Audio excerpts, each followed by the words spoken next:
Tokyo, 1938. In a silent factory on the edge of the city, a young engineer named Kenji Takahira presses a button no one believes will work. The floor trembles. A deafening roar fills the hangar. And for 30 seconds, before the machine explodes, Japan witnesses something it has never seen before. A jet engine firing without a propeller. His superiors call it madness. His colleagues call it suicide. But 8 years later, fragments of his destroyed prototype will resurface in the hands of his enemy and help America build the fastest jet of the war. Make sure to subscribe if you love true stories of hidden genius and impossible machines. Because what started in one forgotten Tokyo factory will soon ignite the race that redefined modern flight. The night shift at the Nakajima Aeronautical Institute had long ended, but one small hangar still glowed. Inside, a 26-year-old engineer named Kenji Takahira stared at a machine no one else believed in. A dull metal tube, wrapped in copper coils and oil-stained cables, rested on a trembling test stand. Every supervisor had told him the same thing. Engines need propellers. Airplanes need air. Kenji disagreed. He had spent 3 years studying rumors of British and German turbo motors, concepts dismissed by Japan's aircraft ministry as fantasies. Yet he believed that combustion itself could push an aircraft faster than any propeller ever could. Tonight was his last chance to prove it. He closed the safety door, flipped the main switch, and pressed the ignition. A spark, a scream of compressed air. The floor shook. For 30 terrifying seconds, the turbine screamed like a living creature. Blue fire poured from the tail of the pipe, painting the concrete walls with flickering light. Then the casing ruptured. Shrapnel tore through the test bay. When the smoke cleared, the machine was a twisted ruin, and Kenji was laughing through the soot on his face, because the gauges had told him everything he needed to know. It had worked. The next morning, the institute director called him a fool. The project was shut down within hours. Japan's air ministry was focused on mass-producing piston fighters. The empire had no patience for untested theories. "We need aircraft for war, not toys for dreamers," one colonel told him. The prototype was dismantled and the parts locked away. But Kenji refused to quit. He rewound the copper coils by hand, redrew the compressor blades, and stored his calculations on thin microfilm hidden inside his toolbox. He dreamed that one day Japan would need what he had built. By 1940, the war was spreading across Asia. Military demand exploded, and Nakajima reassigned him to bomber design. His notes sat untouched in a drawer. Still, he quietly shared copies with a friend in Germany through the technical exchange program between the Axis powers. "They might understand," he wrote in a letter. "They are ahead of us in engines." That copy, barely a dozen fragile diagrams labeled Takahira Type 2 jet unit, left Tokyo in a diplomatic pouch aboard a German transport aircraft bound for occupied Europe. It was supposed to continue to Munich, then to a Messerschmitt research center. It never arrived. In June 1944, as Japan's cities burned and its factories moved underground, Kenji was ordered to assist with a desperate project, a jet-powered interceptor called Kika, a crude imitation of Germany's Me-262. When he saw the plans, he recognized design errors immediately: inefficient turbines, overheating bearings, wasted airflow. He told his superior, "If you use this, the engine will melt before takeoff." The officer replied, "You are not paid to doubt the Reich." Kenji stayed silent. Deep inside, he knew he could fix it. His own prototype had already solved those exact problems 6 years earlier. But the war left no room for experiments. When Tokyo was firebombed in March 1945, the small hangar that once housed his research was destroyed. His blueprints, journals, and the last remaining engine core melted into a pool of aluminum. Kenji stood among the ashes and whispered, "Then let it end here." He was wrong. Far to the south, a Japanese reconnaissance aircraft was shot down by American naval fighters near the Mariana Islands. The wreckage floated for days before being recovered by a U.S. salvage ship. Inside the charred fuselage lay a sealed steel container, marked only with kanji and the faded emblem of Nakajima. When U.S. intelligence officers opened it, they found a stack of burned documents, engine cross-sections, performance tables, and a hand-drawn label in English letters. T2 turbo system. The Americans had no idea who had made it or why it was being flown thousands of miles from Tokyo, but they recognized something familiar in its geometry. A compact, lightweight centrifugal turbine unlike anything they had seen from Germany. The container was shipped to Wright Field, Ohio, for analysis. Engineers there labeled it Captured Japanese Jet Design, Origin Unknown. Kenji never learned what had happened. When the war ended, he worked briefly repairing bicycles, his name erased from every military record. The newspapers spoke of America's new miracle jet, the Lockheed P-80 Shooting Star, capable of speeds no propeller aircraft could match. In a small rented room, he clipped the article, stared at the photograph of the engine, and smiled faintly. The cooling ducts were identical to his design. He folded the newspaper, slid it into a drawer beside the only surviving fragment of his first turbine, a scorched compressor blade, and whispered, "Maybe my engine finally flew, just not under our flag." The steel crate arrived at Wright Field, Ohio, with no ceremony. The markings were foreign, the labels half-burned, the documents inside brittle from salt and smoke. The technicians who unpacked it thought it was another pile of wreckage from the Pacific, another relic from Japan's desperate final months. But when they unfolded the first drawing, conversation stopped. It wasn't an airframe. It wasn't a weapon. It was an engine. Not a piston engine. Not radial. Something different. Compact. Elegant. A centrifugal jet turbine. Far more advanced than anyone expected Japan to possess. A young engineer named Jonathan Meyer, 28 years old, was assigned to catalog the find. He had spent the war testing captured German engines, learning their secrets for the Army Air Forces. But this was new. The diagrams showed a turbine with an unusual double-layer bearing housing and a cooling system that fed air through the shaft itself, a design even German engineers hadn't attempted. "This isn't imitation," Meyer muttered. "It's innovation." Over the next weeks, the Wright Field laboratory buzzed. Every detail of the Type K turbo unit was redrawn, measured, compared with Allied research. The metallurgy suggested it had been built years earlier, perhaps around 1939 or 1940, long before Germany shared any jet data with Japan. That meant someone in Tokyo had developed a working concept independently, ahead of the curve. The Americans were astonished. How could a nation still building wooden fighters have drawn up something so refined? They sent the fragments to Lockheed in California, where a secret division was already experimenting with turbojet propulsion under a project called XP-80. Chief Engineer Kelly Johnson studied the Japanese turbine and immediately saw its genius. "The man who drew this," Johnson said, "understood balance." He pointed at the cooling channels circling the shaft. "This solves our heat problem without adding weight. Whoever he was thinking like us, maybe better." By late 1944, Lockheed's prototype jet still suffered from dangerous overheating and compressor stalls. The Japanese turbine diagram suggested a solution, a hybrid airflow path that fed cool air not just around the combustion chamber, but through the bearings themselves. Johnson's team modified their design overnight. Within weeks, test runs showed a 15% improvement in efficiency. They never knew they were borrowing the dream of a man whose city had already burned. Meyer filed the analysis under the official label, Captured Enemy Equipment, Unknown Origin, Performance Potential, High. Further study recommended.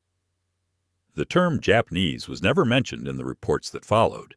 It was simpler, and politically safer, to assume the concept had come from German collaboration. The war was ending, and the U.S. needed to believe that its technological triumphs were purely its own. In December 1944, Lockheed completed the first flight of the XP-80 Shooting Star.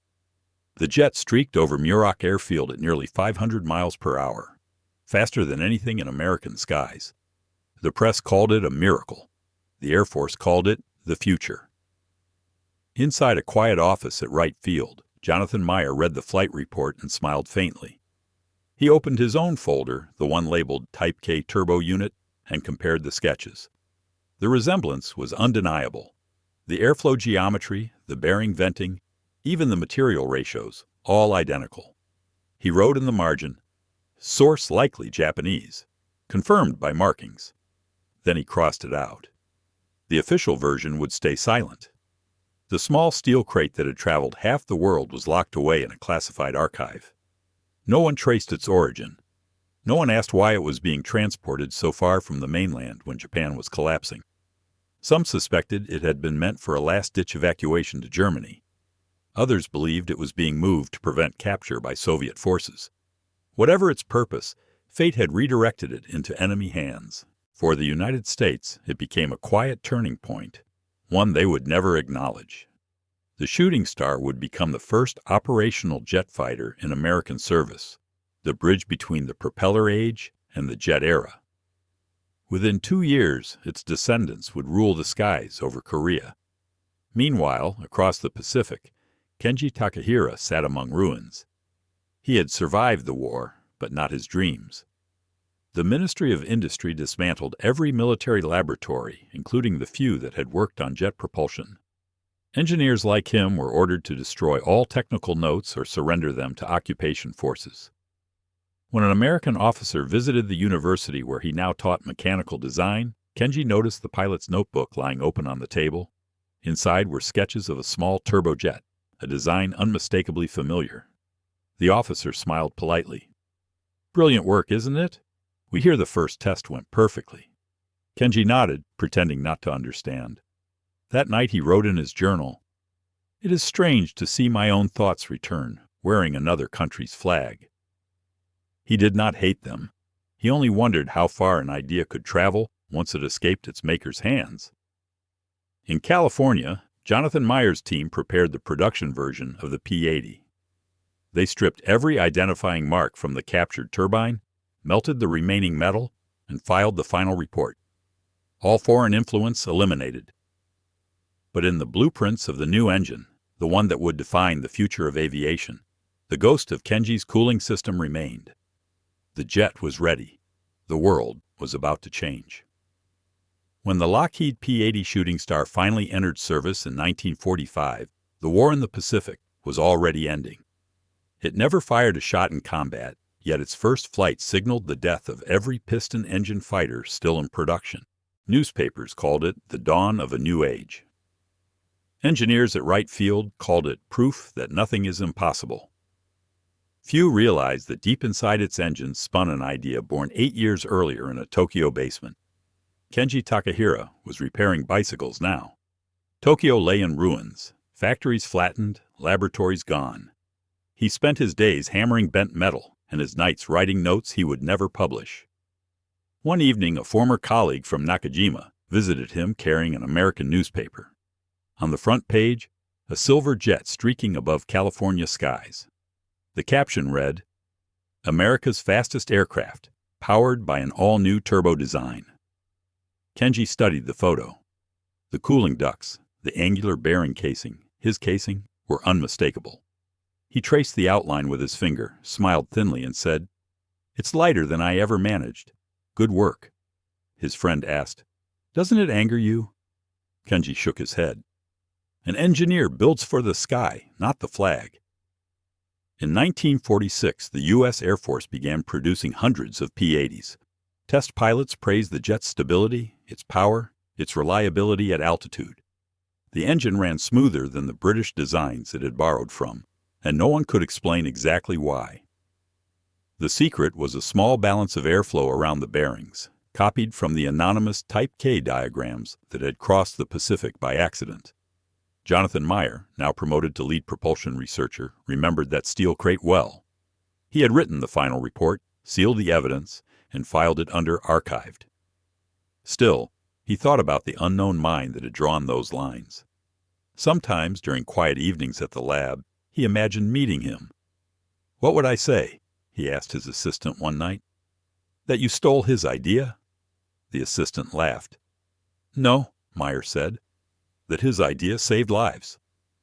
By 1947, the P-80 had already inspired a new generation of fighters. North American engineers studying its turbine copied the same cooling principle for a lighter frame, the F-86 Sabre. When the Korean War began 3 years later, Sabres faced Soviet-built MiG-15s in the first jet-on-jet combat in history. American pilots never knew that inside their engines beat a Japanese idea. The airflow kept the turbines cooler, giving them a higher top speed during steep climbs. In dogfights above the Yalu River, that margin meant survival. Each victory carried a silent echo from a forgotten workshop in pre-war Tokyo. Back in Japan, Kenji taught thermodynamics at a small technical college.